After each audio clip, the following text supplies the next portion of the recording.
Okay, so now what we're going to be looking at is basically how Muhammad basically dealt with his wife and women in general.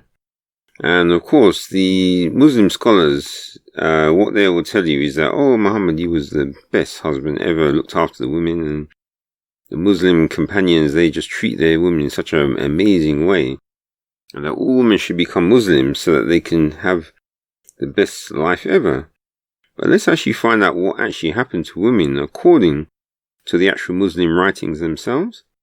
So first one we're going to go to, well, of course, it's Sora 434. So let's check that one out. Back to the women again. So women is always a popular one. Let's just choose the verse.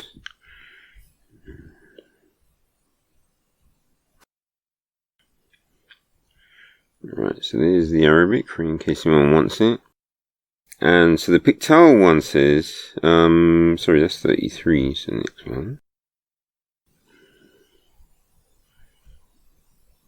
Oh, sorry, it's 24. Yeah, I made a mistake,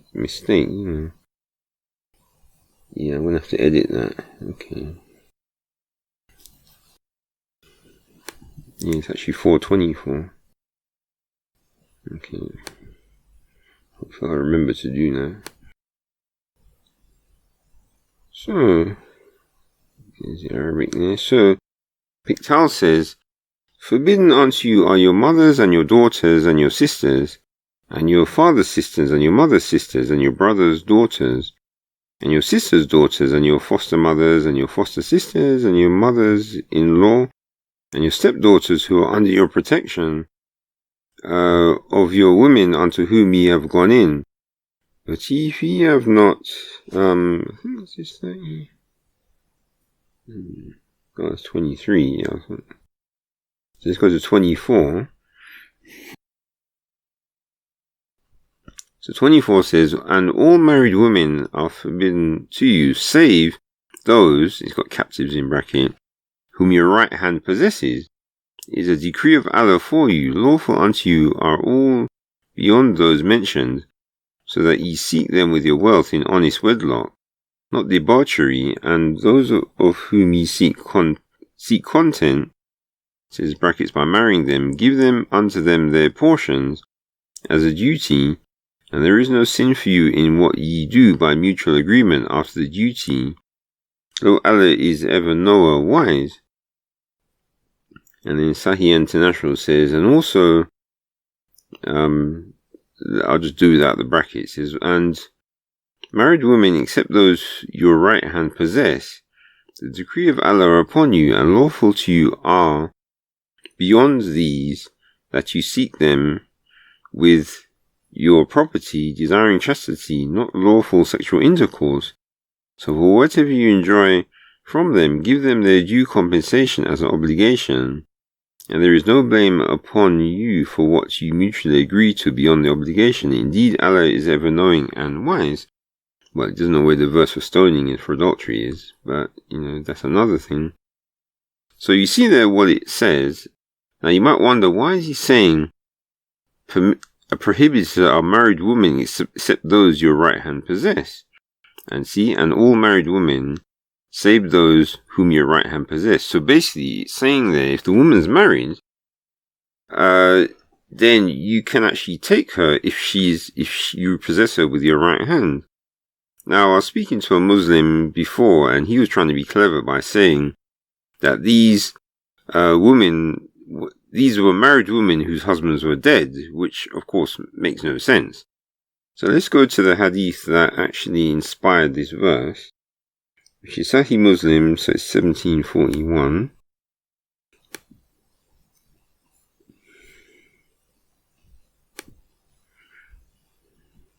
White suckling, I don't know what that's got anyway.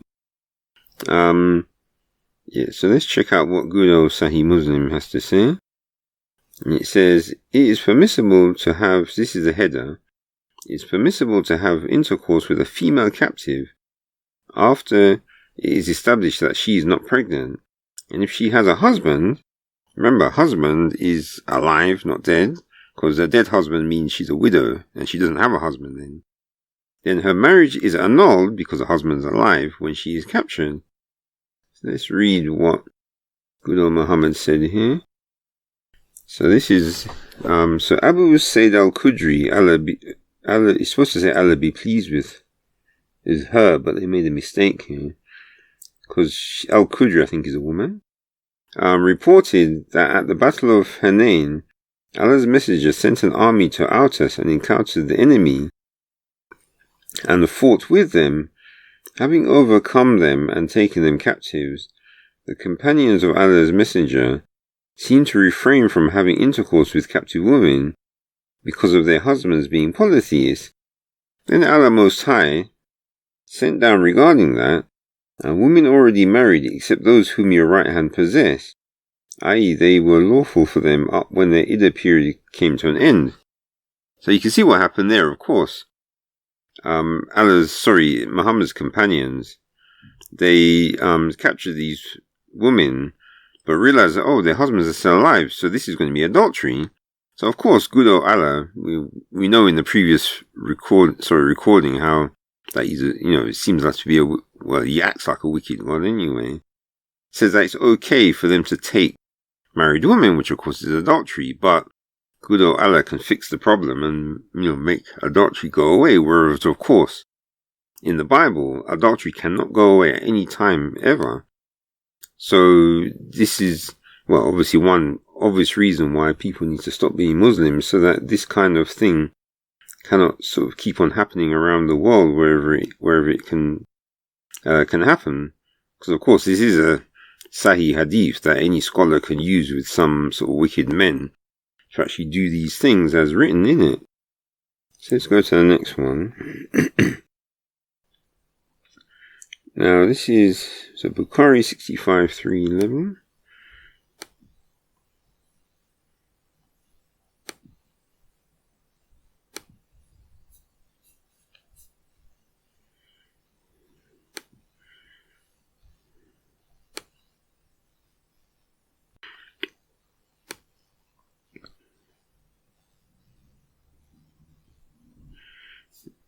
It's a bit long.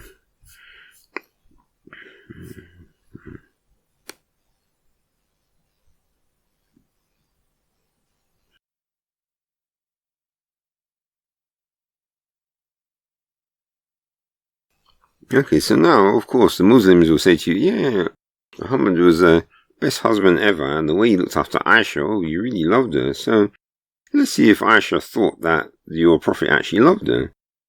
So this is narrated Mu'adha. Aisha said, Allah's messenger used to take the permission of that wife with whom he was supposed to stay overnight if he wanted to go to one other than her. After this verse was revealed, you, O Muhammad, can postpone the turn of whom you will of them, your wives, and you may receive any of them whom you will. And there is no blame on you if you invite one whose turn you have set aside temporarily, in brackets. So this is Sora 33:51, which is convenient, of course, for men. I asked Aisha, what did you used to say in this case? She said, I used to say to him. So now Aisha's telling her straight what her opinion is.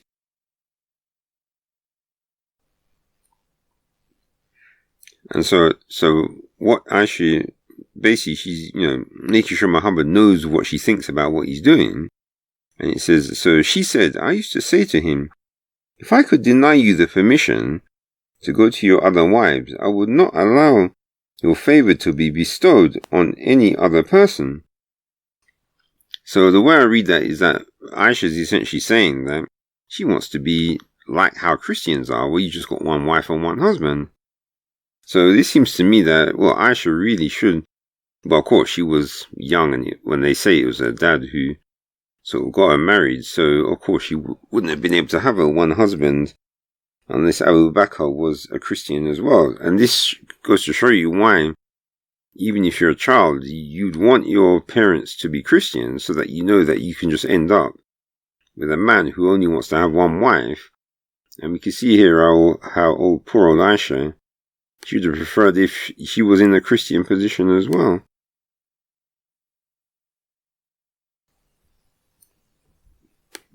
So let's go to the next one. So this is Bukhari H158.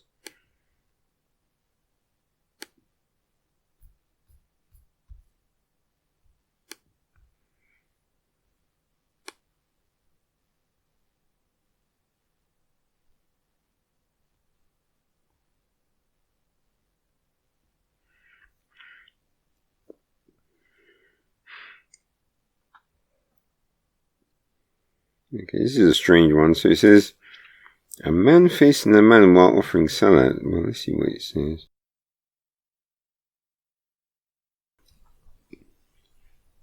Okay, so narrated Aisha, the things which annulled the prayers were mentioned before me. They said prayer is annulled by a dog, a donkey, and a woman if they pass in front of the praying people. I said, you have made us, i.e. women, dogs. I saw the Prophet praying while I used to lie in my bed, between him and the Qibla.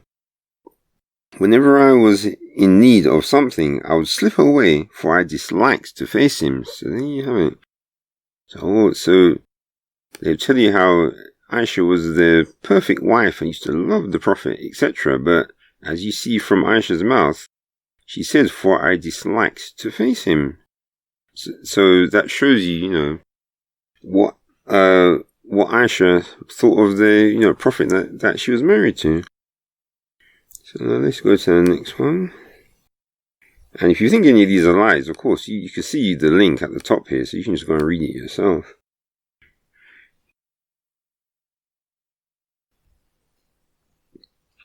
Right, so next one is Sahih Muslim, so 1839.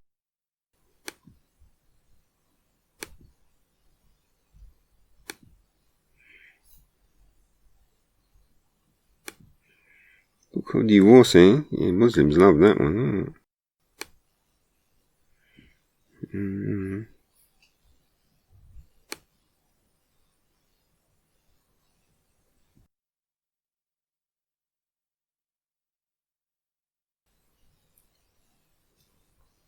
Right, so now this one is a bit of a classic one.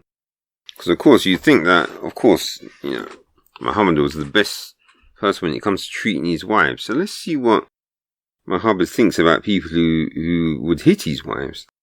Jabir bin Abdullah, Allah be pleased with them, reported, Abu Bakr came and sought permission to see Allah's messenger. He found people sitting at his door, and none amongst them had been granted permission.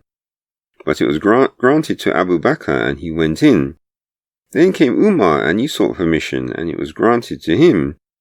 And he found Allah's apostles sitting, sad and silent, with his wives around him. He, Hadrat Umar, said, I would say something which would make the Prophet laugh. So he said, Messenger of Allah, I wish you had seen the treatment meted out to the daughter of Khadijah when you asked me some money. And I got up and slapped her on her neck.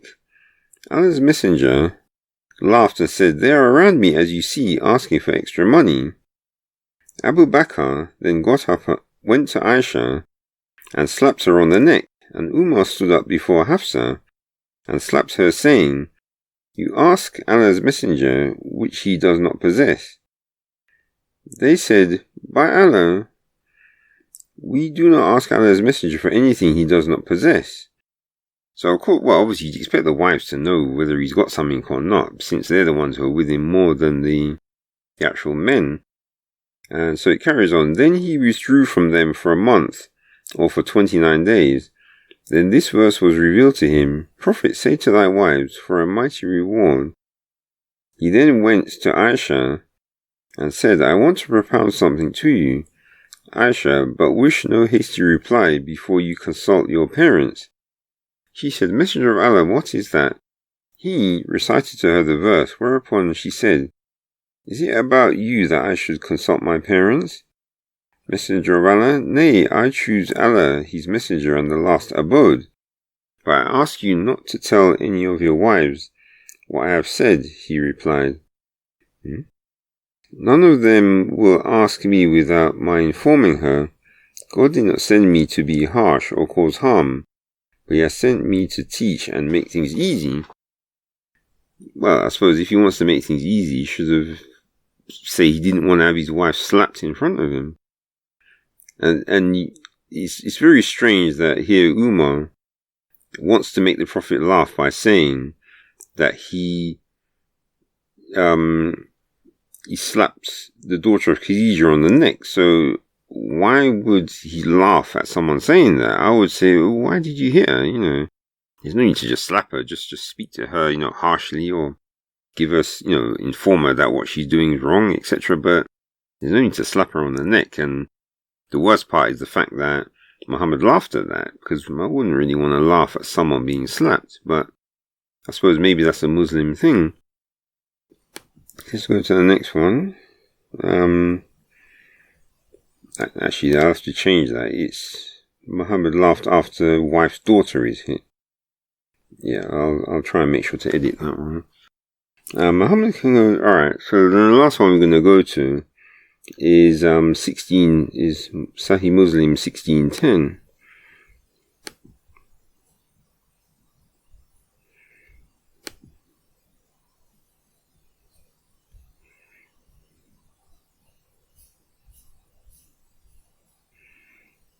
Alright, so now let's see what Muhammad thinks of women. So Jabir reported that Allah's messenger saw a woman, and so he came to his wife Zainab as she was tanning a leather, and had sexual intercourse with her. He then went to his companions and told them, "The woman advances and retires in the shape of a devil. So when one of you sees a woman, he should come to his wife, for that will repel what he feels in his heart." So what this shows basically is that it shows how weak Muhammad was when it came to looking at women. Because of course, when you read in the Bible, of course Jesus and the apostles, they would never have had any problem like this. Because they had to deal with plenty of women, and not all of them were married, and they just basically cruised through it. But the fact that Muhammad would say something like this, saying, well, why would a woman advance and retire in the shape of a devil? As far as I can see, women advance and retire in the shape of a woman. That's what I see. And I think the majority of men who aren't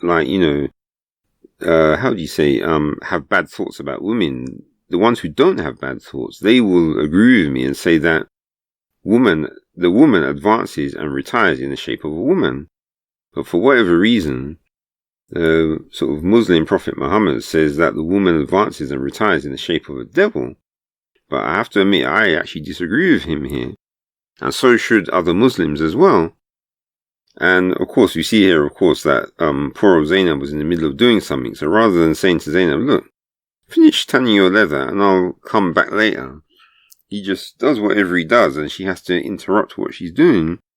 So of course, any Muslim who tries to says, no, your wife, you have to wait for your wife to be ready, etc. This hadith actually shows that that's not the case if people are following what your Prophet did. So basically I was showing these hadiths just to show, going through these hadiths just to show that basically whenever you hear Muslim scholars saying anything sort of about how women had a wonderful time under Islam and with your Prophet, that's basically not the case. And there are obviously other hadiths that I could go through as well, but I can go through them some other time. But hopefully any Muslims who have any sense will understand, especially the Muslim women, that they really need to go and find information for themselves and stop believing everything that these sort of suspect Muslim scholars are saying.